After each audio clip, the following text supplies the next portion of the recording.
The rise and fall of William Fox is the story of Hollywood. William Fox was one of the film pioneers. William Fox is one of the founders of the American motion picture industry. He came into the business early. He had an extraordinary, quite brief glory. In many ways, he was the most forward-thinking of all of these executives.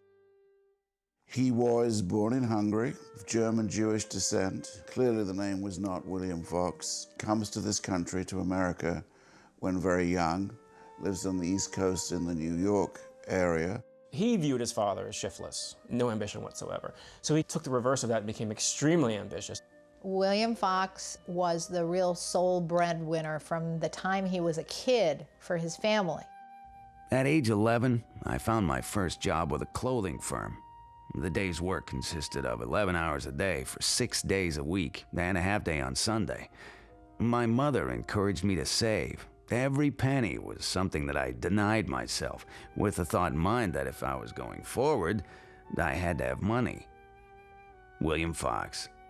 William Fox leaves the garment industry, and with a friend, they devise this vaudeville routine. He initially made enough money to invest in what we would call today an arcade.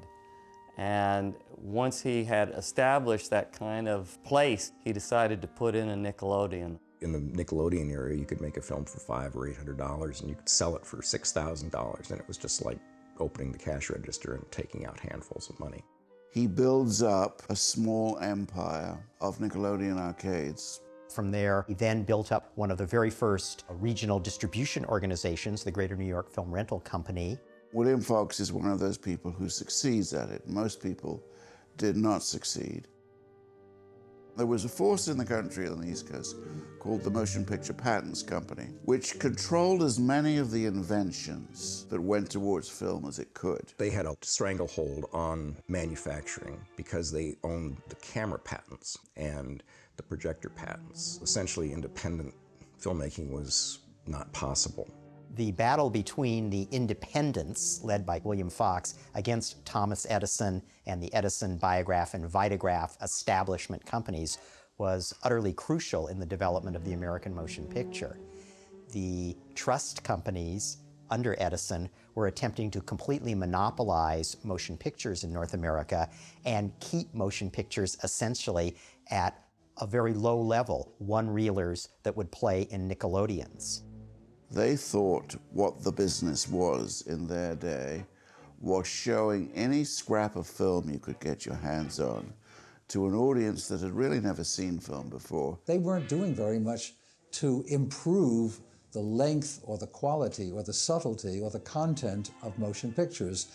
They got into a rut of issuing one-reelers or two-reelers. They put together this very first nationwide system called the General Film Company by buying up the regional distributors that they'd already been associated with. They had been dealing with 69 regional distributors in the United States, so they bought 58, they put 10 out of business, 68 out of 69. The 69th and last was the Greater New York Film Rental Company of William Fox.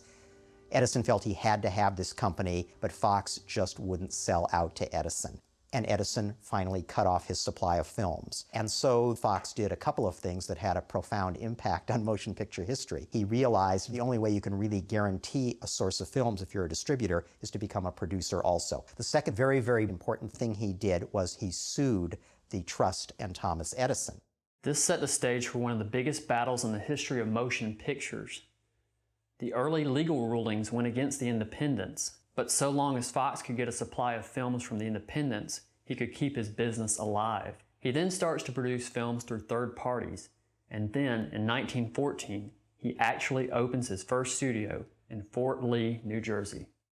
Movies is a kind of freebooters enterprise. It's the hustlers, often the people who couldn't get in through more traditional routes, either because of anti-Semitism or because of old boy network. The independent companies would bring their equipment oftentimes in from Europe, smuggle it in actually, and they were forced to keep it as far as possible away from the trust. The patent company thugs would come sometimes and beat up the cameramen and the producers and so on. They would even destroy sets.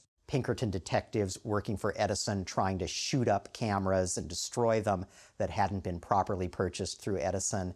They actually wore guns on the set, and they'd shoot it up. They'd try to stop them from shooting the picture. The business moved west to get away from them, to make a new world in California. And Fox was part of that. Off they went out to Los Angeles and created their own old boy network. And from a business perspective, made a lot of sense. You could make pictures all year round. There were fields and orange groves and farms. Samuel Goldwyn rode a horse to work. That's how glorious Los Angeles was in those days, with clean air. It was a paradise. In the beginning, William Fox stuck to what we might call formula or tried and true kinds of stories. He liked Westerns. He hired actors like Buck Jones, Tom Mix. He found a nice young plump lady from Ohio. We had had every type of woman on the screen except an Arabian. Our publicity director conceived the story that her father was an Arab and her mother was a French woman. So we took Arab and, spelling it backwards, made Bera, and shortened Theodosia to Theta, and thus the name Theta Bera. William Fox. He spent most of his time in New York. He was a businessman, not a filmmaker. The films were being made in Hollywood at this time, but the businessmen, the real money men, they were in New York. That said, he sent his secretary, Saul Wurtzel, out to Los Angeles to run the studio. And Saul was hesitant to leave New York because he had this big extended family and he'd never been outside of New York before. But he went because I think he feared he would lose his job if he didn't. Saul was a very capable studio manager, but William Fox browbeat him with a daily stream of letters and telegrams. My dear Saul, I have reviewed the comedy Footlight Maids. This I consider impractical, impossible, and unreleasable, and I've ordered it thrown into the waste heap, regardless of the opinion of those you have surrounding you. Los comedians are as funny as a crutch. I am obliged to blame you for this condition. Very truly yours, William Fox. The case against the Motion Picture Patents Company, Edison's Trust, spent many years in the law courts. With all the money behind the patents company, it must have seemed like an almost insurmountable task to go against these people. The battle between the independents and the trust companies was a real David versus Goliath kind of thing. Edison was world famous. Of course, the man that invented the electric light bulb. The trust was a huge operation, and they had money, influence, and armed detectives on their side. And the Department of Justice in Washington, D.C. joined William Fox in their lawsuits against Thomas Edison. The final decision of the U.S. Supreme Court in 1917 mandated the immediate breakup of the trust. And he outlasted them, and he outfought them, and he won a legal battle that changed the history of motion pictures. He helped to break Edison's hold on the entire motion picture industry. And that enabled the film industry to grow freely. Had the Edison Trust survived, we would never have had a Hollywood. At this point, Fox discovers in order to make great films, you need great filmmakers.